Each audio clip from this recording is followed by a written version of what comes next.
Thank you for staying with us here at 6:30. I'm Denise Valdez, and I'm joined by Bianca Holman and Brian Loftus for this 30-minute special.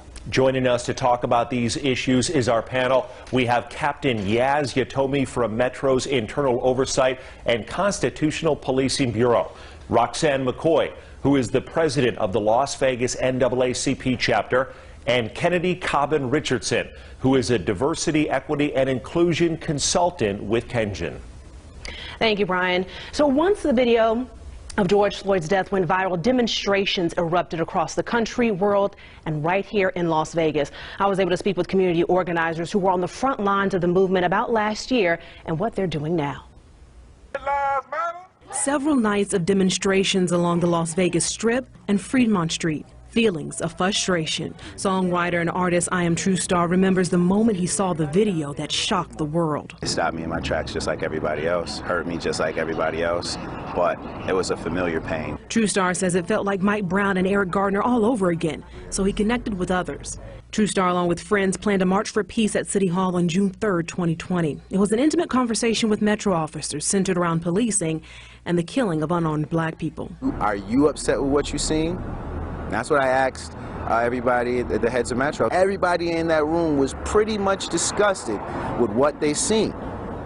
So if you're disgusted, like I'm disgusted, and that's a problem that you guys have to fix. The world fought a deadly virus. More than 15 million people filled the streets of hundreds of cities across the world, speaking out against injustice and racism. There were some arrests. Metro Police blamed outside agitators and not protesters for damage and violence in Las Vegas. Community organizers who've been in the valley for years led many of the uprisings. Groups like Black Lives Matter, UNLV, and Mass Liberation were boots on the ground. Let's not just say because people are at home with the pandemic. It's because there was a lot of young kids who were like, I'm not tolerating this. That's that Gen Z and those millennials, the people who are tired of this, people like Las Vegas Liberation and more than a hashtag. There was success unifying those wanting to create a better society. But activists also say at times their message was misrepresented and feel there was over-militarization of law enforcement. The wrong narrative is pushed as far as, that people don't have the right to respond in the way that we do. The wrong narrative is put out that, it's just violence, thugs. Demonstrations are not as frequent, but work is happening. Activists continue to educate and build the movement through programs, social media, and legislation. Since then, there have been more organizations that have reached out that want presentations, want us to work specifically with youth. There has been a bigger uptake with youth wanting to be involved and have skills to really be invested in community and make these changes happen. How do we lead the way? How do we get in our community? What does that look like? What can we come up with? We have resources, we have assets, we have the people. It's just organizing it and putting it to use. Spoke with Leslie Turner from Mass Liberation. She was able to connect me with the ladies that you saw in that story. There was so much more information that we definitely wanted to add from her and them as well. And they tell us they've been doing the work. They're on the front lines of social justice movement to improve Las Vegas. Brian. As Bianca pointed out, the last year set off a lot of protests and discussion. Organizers of those protests said a lot of work needs to still be done. There were a few changes within Metro's department itself, both when it's okay for them to use deadly force and banning the use of certain types of neck restraints. Let's begin with Captain Yatomi. Captain, do you think those have had an impact so far, and are there other changes being considered? Well, I'd like to start off by saying there is no room at Las Vegas Metro for an officer like Derek Chauvin. So like the gentleman in your special noted, we were all shocked. So reference the policies. There have been numerous policy changes, and yes, they are working. And it's important to note that we haven't seen riots like this since 1992 with Rodney King. So needless to say, we saw protests ranging from anywhere from 6 people to 5,000. Anybody who's been in this community for any amount of time know that that is a very unusual sight. We have never seen it before. We were not prepared for such large protests. So we did a lot of learning along the way, and our policies were changed. Our policies were changed to reflect those types of protests that are large, and not to mention what we had normally dealt with were protests involving organized labor unions. We had connection with the labor organizers that were organizing the events. This was a little different. We didn't have that readily available. There were organizing entities that did not want to speak with Las Vegas Metro. There were others that did. And at the end of the day, our officers existed to protect those that are out there peacefully protesting.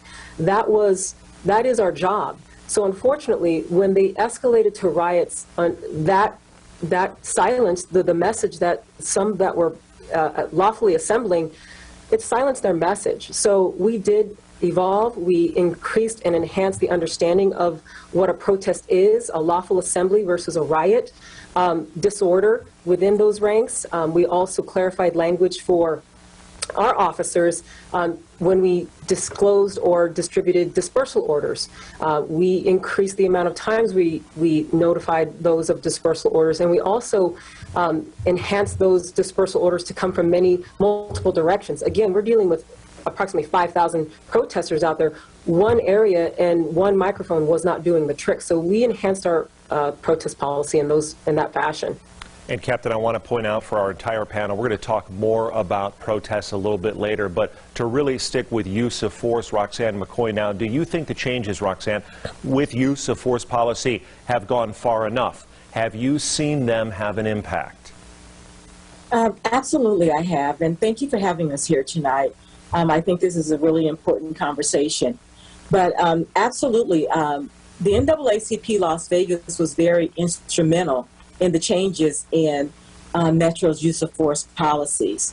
After the death of Byron Williams, who was killed on a bicycle, it gave us an opportunity to go back and look at their body camera footage to see a lot of things that needed to be changed within their policies and procedures. And so we were on the front lines of talking with our police department to say, hey, there are some challenges here that need to be changed in your use of force policy, to include banning the chokehold, the duty to intervene, first aid intervention, and putting people in a position. And Roxanne, it looks like we just lost your signal there. We're going to continue with Kennedy. Kennedy, the same question for you. Do you think changes with use of force policy? Roxanne, we're going to circle back when we get your signal strong enough. Kennedy, do you think they've gone far enough? And have you seen them have an impact? So I also want to say thank you for having us on, and also I know that there are good cops out there who are doing great work every day, and these policies are aligned so that everyone can follow them. And so yes, I have seen policies being changed even ahead of legislation. Still really proud of Nevada for in August going into special session and getting legislation in so that people can have something to follow by. However, it is just the beginning, and so we have to start somewhere, but it'll be the compliance really that will really let us know how those laws and rules and policy books are being followed. There are approximately 1,000 people who die from use of force every year, and unfortunately in 2020, even during a pandemic, there were 1,100 across the United States that died of use of force. So even when people are sheltering in place, I was disappointed to see that it didn't decline. And in fact, it was a little on the high end based with over 1,100 deaths via police force.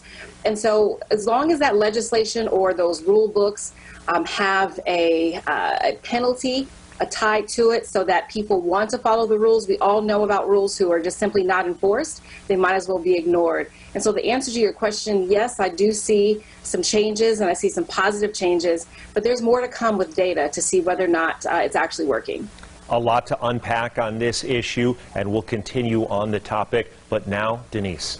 Yeah, and Kennedy was touching on it. There are changes on the way from the legislature. In fact, a couple new laws were just signed today. So we're going to tell you what they do, and we'll also talk about if any other changes are in the works. That's still ahead tonight on Breaking Down Barriers. This is 8 News Now, Special Edition. The George Floyd Justice and Policing Act is a civil rights and police reform bill drafted by Democrats in Congress, but it's been stalled.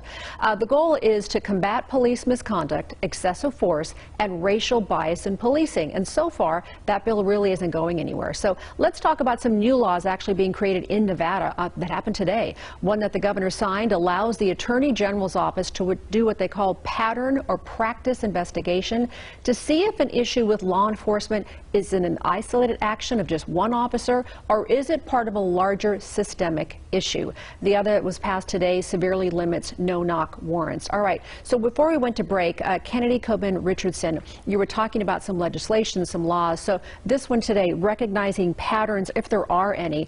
What's your reaction to that? Are we moving in the right direction?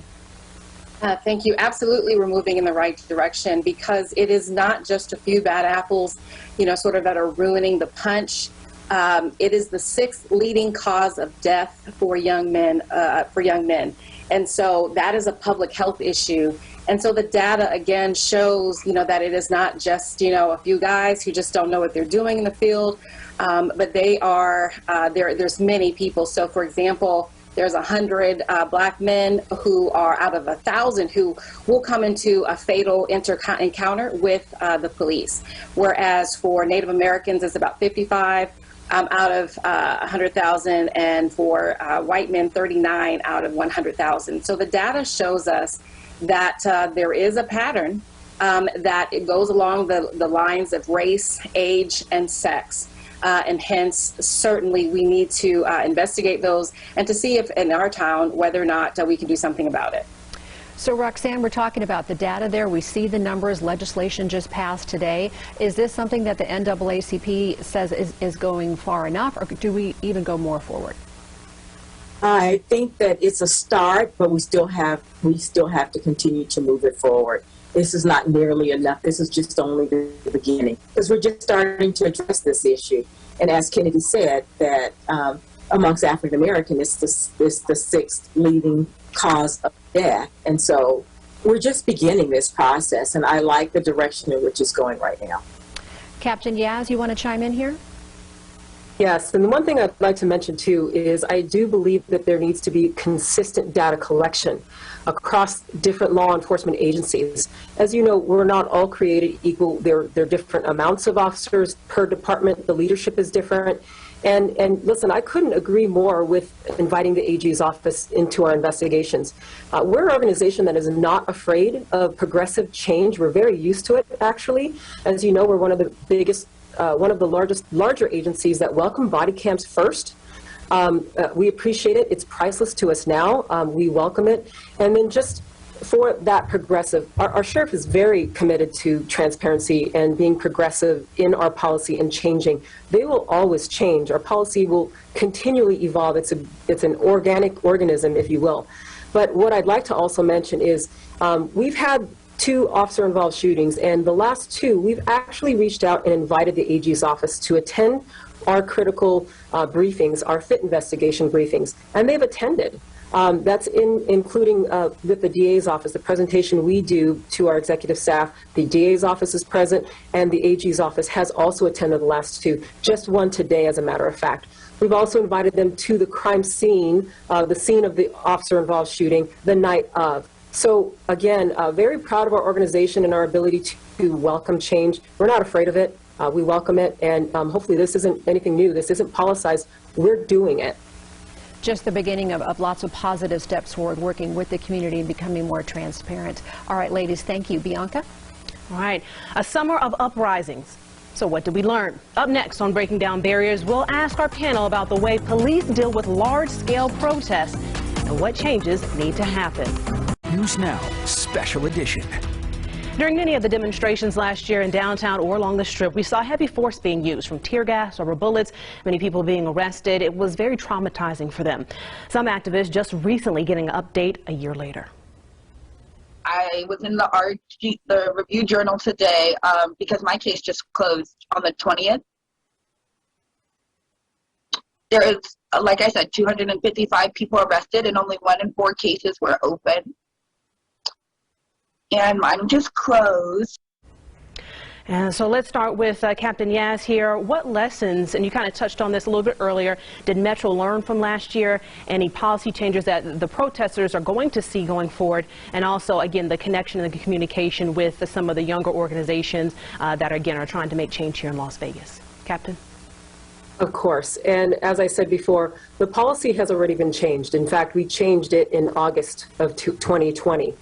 So a lot of those changes involved, and you know, I want to mention we did lean on our MMAC committee, our Multicultural Advisory Committee, for a lot of advice and feedback on those changes. But some of the changes that we instituted, again, strengthening the language of our policy so our officers were equipped with how to properly respond, dealing with legal advisors and how we are to interact with them. And the one thing that I can't, you know, detract from enough is the importance to engage with the organizers. That is a constant effort. We don't just give up if we can't get a hold of somebody. It's a constant effort throughout the protest or throughout the event that we are going to continually reach out. We also retrained our entire police force on mobile field force, which is just the recreation of a large capacity gathering. And so we better equipped our officers on how to respond in those circumstances. So we made a lot of efforts into how that policy has changed, strengthening definitions and how supervisors are accountable for the tactics in the field, to engaging with the protest organizers and also legal observers present. And those changes have already been made, and that was made back in August, like I said. All right. Kennedy, let's ask you next about how Metro deals with protests. Your thoughts? My thoughts, I really had a great opportunity to ride in a protest all the way down the strip with the Quiet Storm, and we were escorted by the police. And that was really my first time being so close in contact, you know, with that many police in a positive way. And so I was happy that, and I could tell that some things had shifted, you know, even in policy by the way they interacted and begrudgingly, you know, took a picture with us later. And so I appreciated that. On the flip side, I also had a colleague who is a lawyer and just waiting for an Uber to be picked up after the protest was, you know, forcefully, you know, put on the ground, hands behind, and it was a scene that it's really traumatizing, quite honestly. And so again, these things, you know, we can talk about the good side, but there still is that side that still needs to be managed, and people need to be managed. And again, that accountability needs to be there. And so from a protest standpoint, you know, I had a good experience, but I have people in my life that did not have a good experience. And while that's anecdotal, some of that just doesn't need to happen at all. All right. And we are a little bit short on time. So, Roxanne, we're going to hear from you a little bit later. Again, we definitely want to hear your thoughts about this because, of course, the NAACP has been a part of demonstrations throughout history. We're going to send it over to Denise.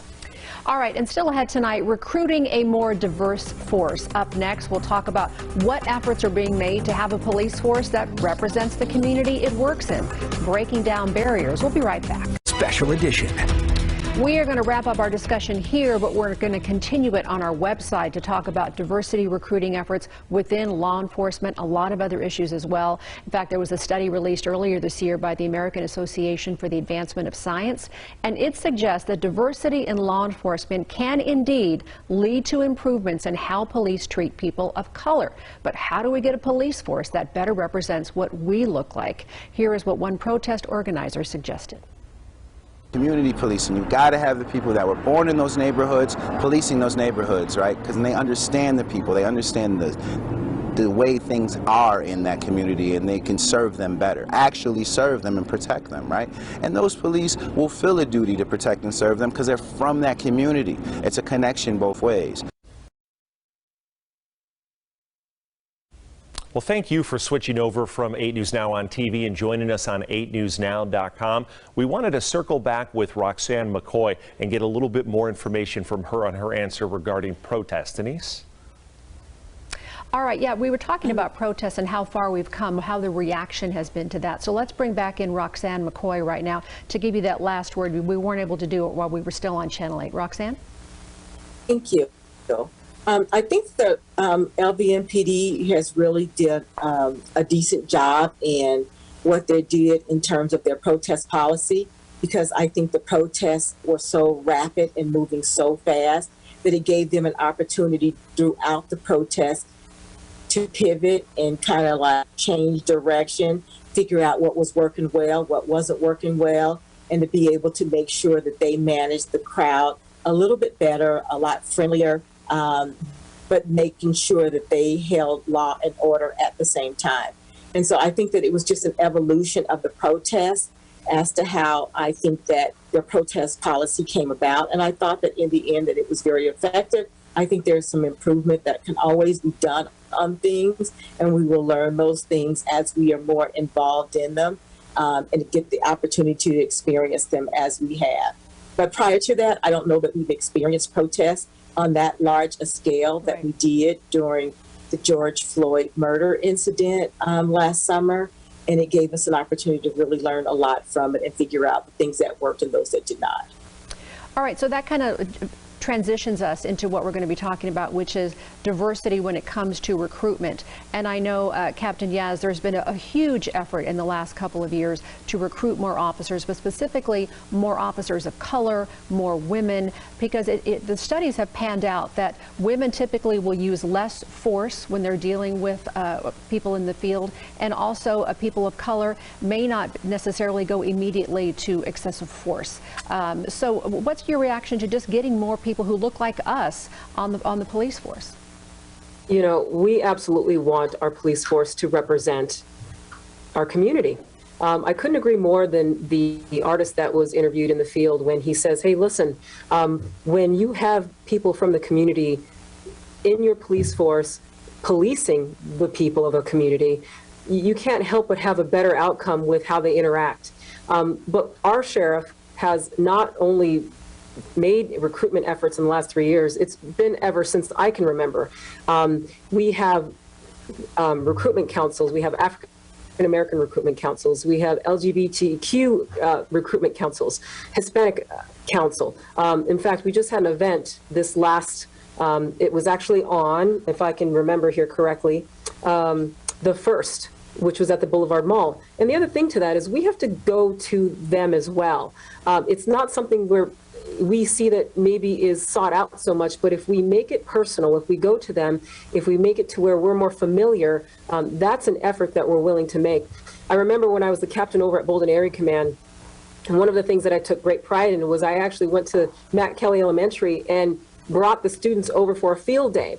The students should be at our police station. It shouldn't just be a building. It should be something that's accessible to them, something that they can actually envision themselves working at. It's no different than if, you take your kid to work day and you happen to, work at a bank. That might be something that, introduces that person, that child, to something that they can feel they have access to it. It is a reality and a possibility that they could, should they choose that profession. So those are some of the things, but the efforts to recruit individuals to represent our agency, to represent the community, absolutely first and foremost a priority for our agency and our sheriff.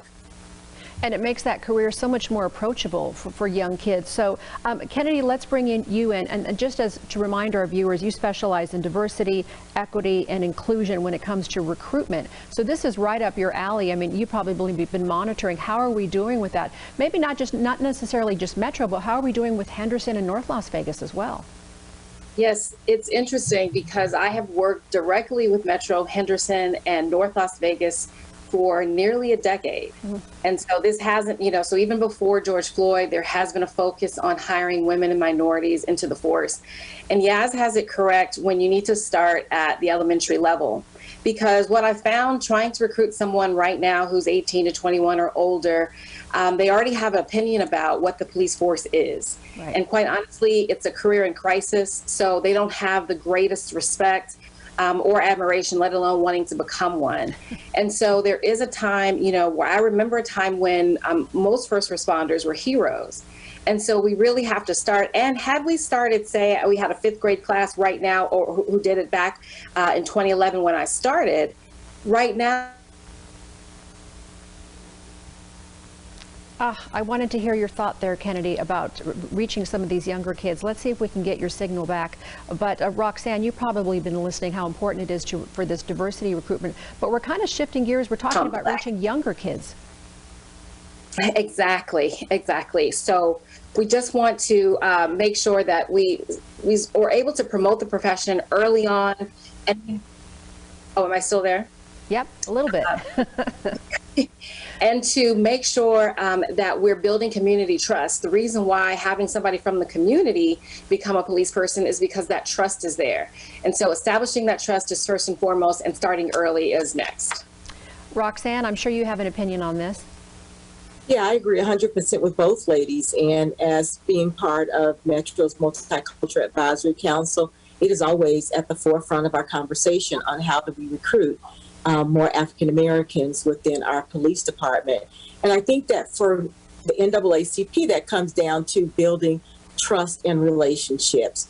The relationship between the police and the Black community has a negative connotation to it. Most of the time when we encounter the police, it's always negatively. Somebody's being taken away, somebody's being arrested, or somebody's being killed even. And so what we've been working on this past summer is working with the Police Foundation to do just what Kennedy was talking about, is engage our youth at a much earlier age, to start building relationship between our young students and our police department. And we're starting this program in elementary school, but we're going to make sure that we're touching elementary school, our middle school, and our high school students, because until we start building those relationships, then we're never going to change our mindset on policing being a positive attribute versus a negative one that we always see. And so we're trying to work to change that mindset and build relationships organically much younger.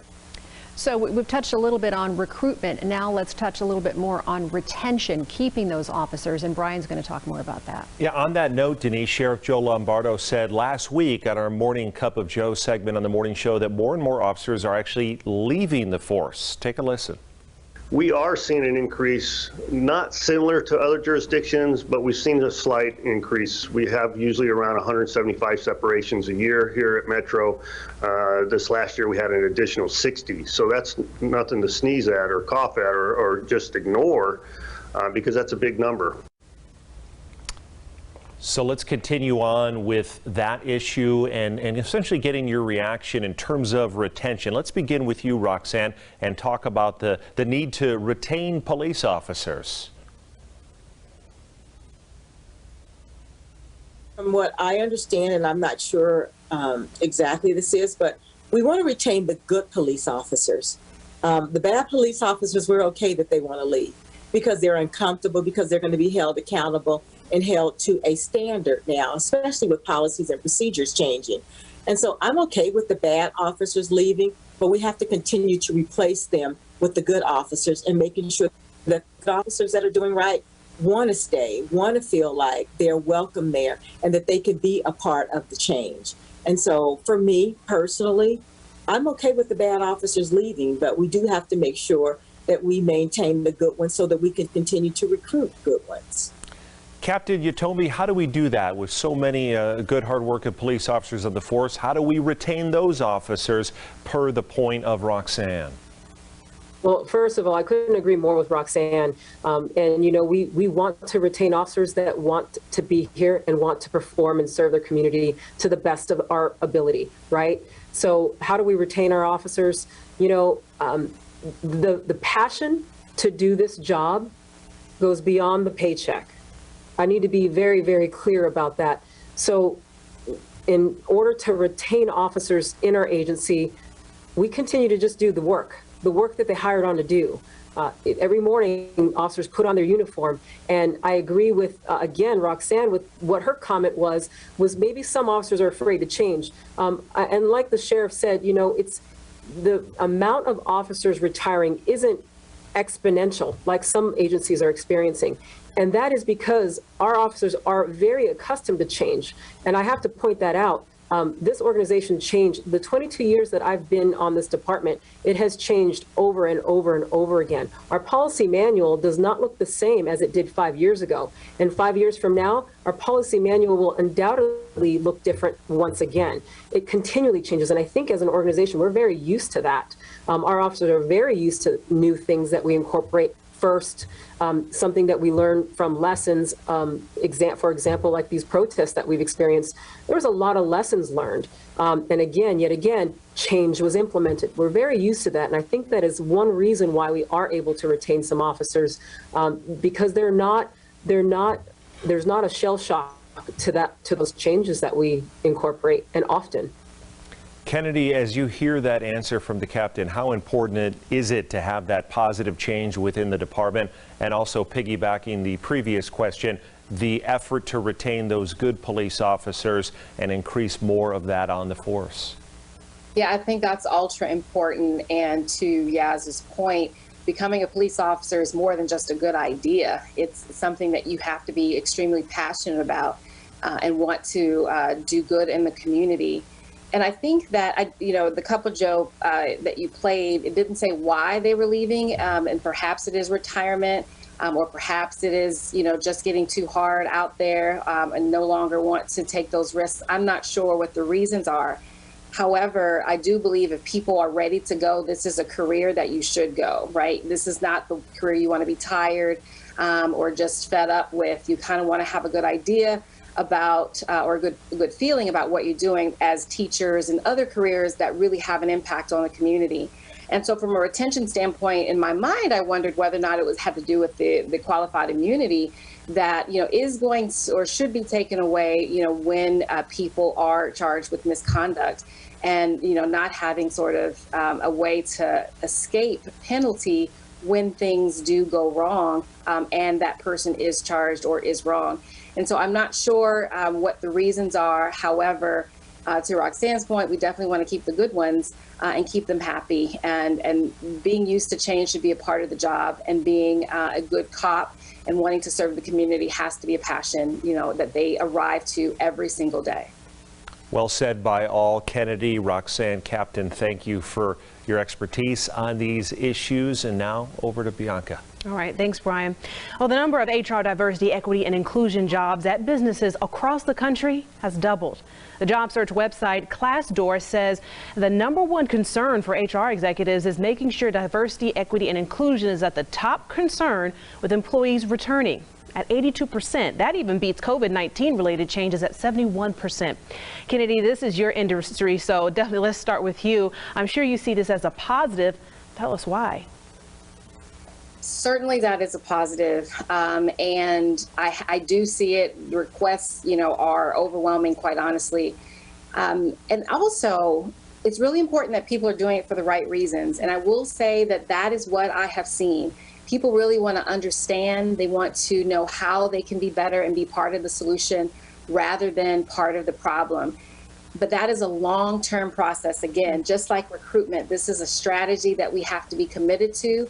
Long when this passion, is not so hot, right? And so today it's really important that people realize that, they have a 10-year commitment to really focusing on what's going on, because we're dealing with really emotional issues and how people grew up, right? And so the fact that the race specifically is a category where we're trying to categorize human value, with blacks with no value and whites at maximum value and everyone else in between with more or less value. And so when a policeman reaches a 15-year-old black boy and says that his life is, doesn't matter, then that's why there are more.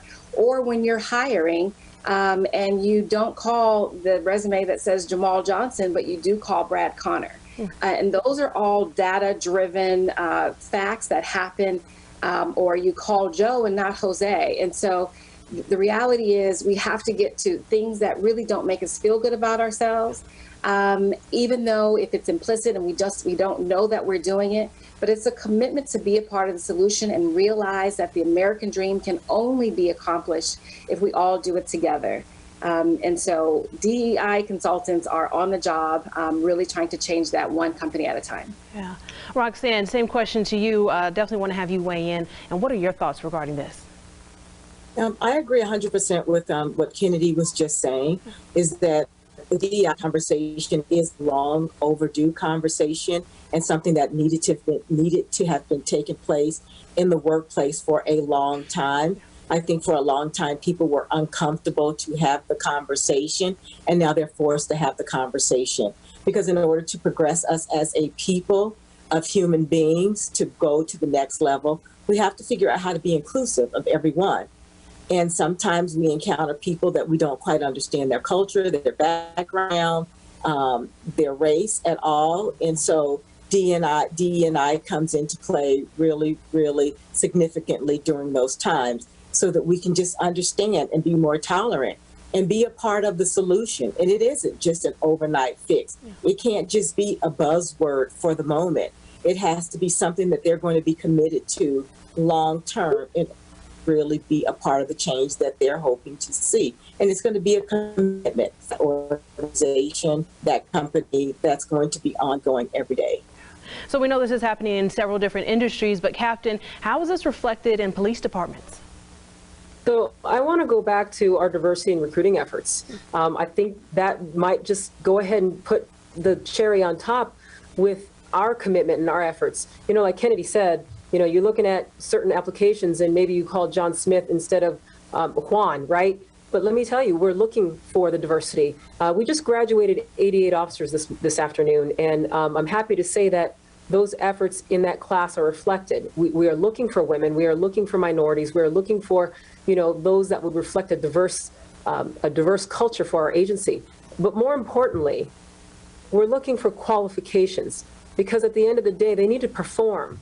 Regardless if they're a man or a woman, whatever they identify with, the expectation is that they perform. They serve our community as we expect them to serve our community. So, but I do want to say our commitment, I'd like to go back to our recruiting efforts. You know, we didn't just begin them yesterday. It's been an ongoing effort, and we continually are committed to that effort. And listen, I've had a very successful 22-year career so far, and I owe that to this organization being committed to those efforts. Sure.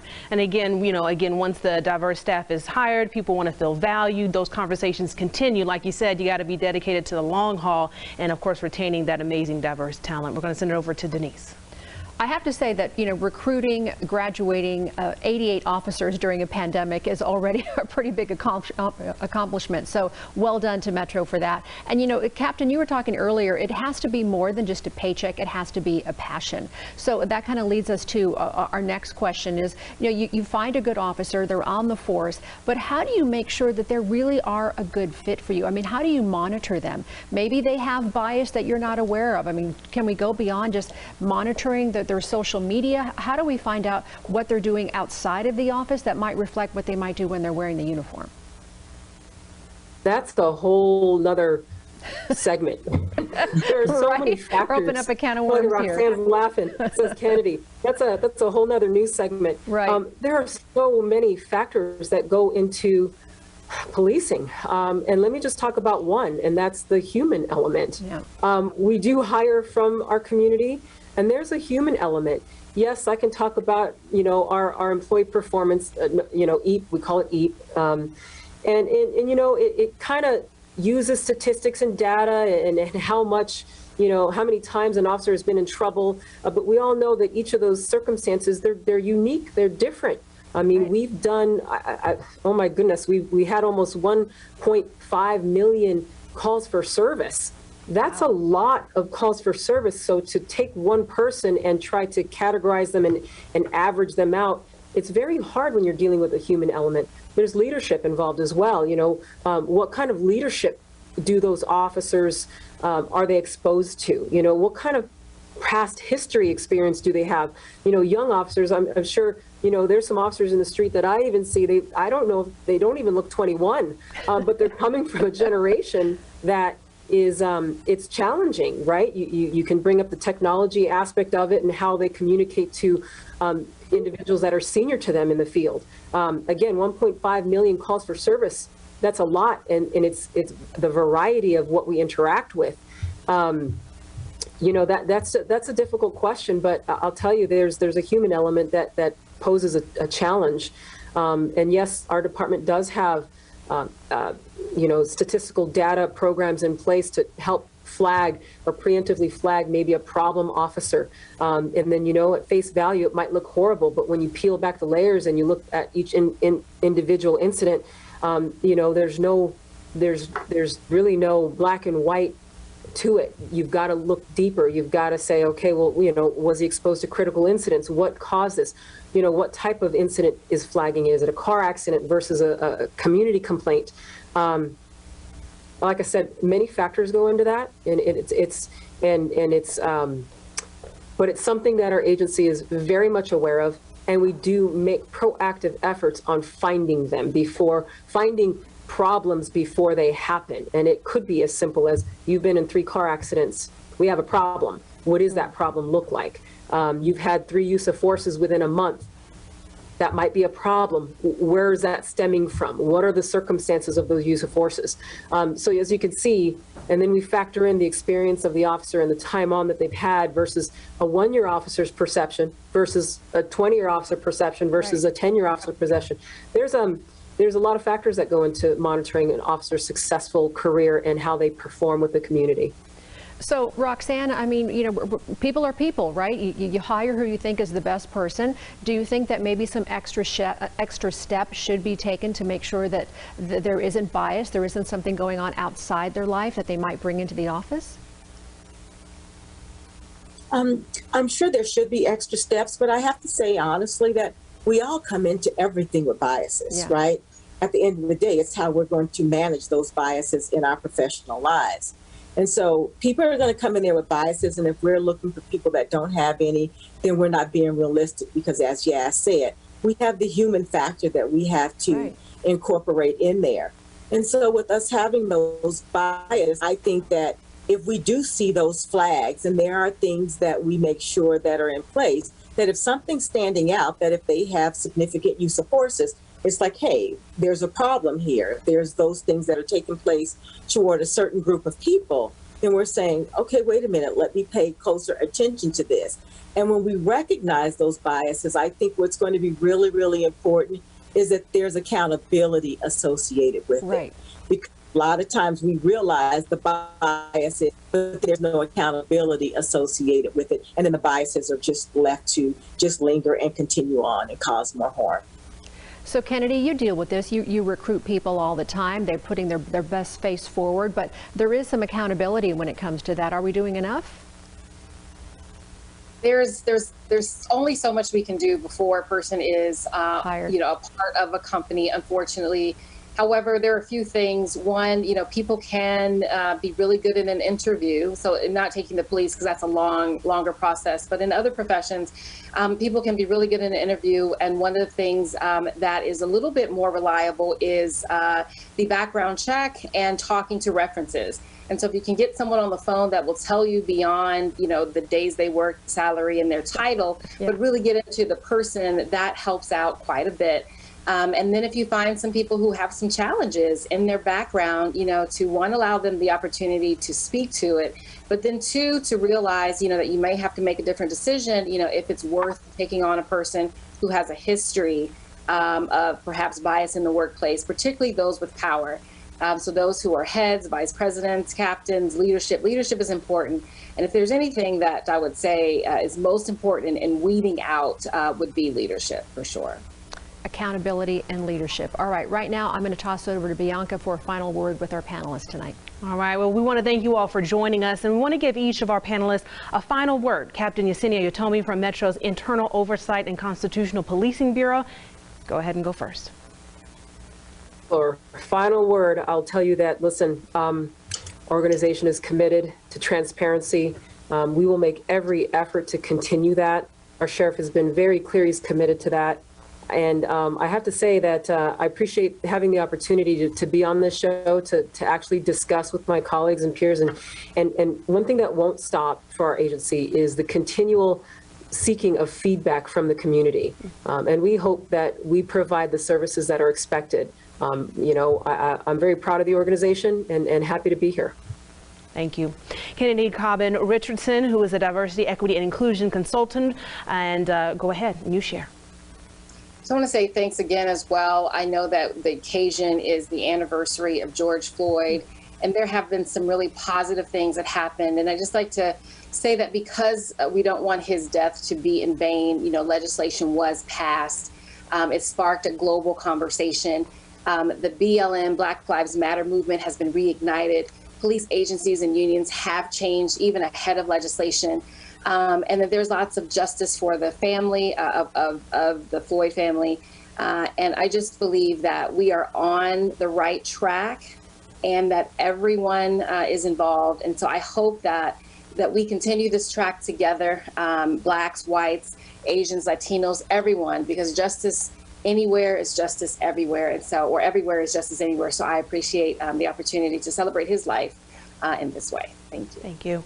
Roxanne McCoy, president of the Las Vegas NAACP chapter. Final thoughts again on this anniversary of George Floyd's death and what we've learned. Thank you for having me here, and I appreciate the opportunity to have a conversation with my peers here as well. I think that we are moving in the right direction. There's always work to be done, and I appreciate and respect the fact that we are continuing to evolve, that we're not content to be in one spot, that we recognize that a tragedy took place to ignite this nation to want to move, and that fire continues to stay lit in all of us, that we just don't take this as a moment in time. I think we may have lost the connection there, but again, and that's going to take all of us. It's going to take our community. Go ahead, you can finish, Roxanne. It's our community. It's going to take our police department. It's going to take our businesses all working collaboratively together to say, what can we do to make our community the best community that we can make it? And I look forward to that opportunity to be able to work with everyone in doing so. So thank you. Definitely. Thank you so much. Well, again, ladies, thank you for taking time out this evening to have this conversation with us. And again, be sure that you have our app downloaded. And again, this information will be available on our website. And Brian, Denise, again, we want to say thank you. Have a great evening.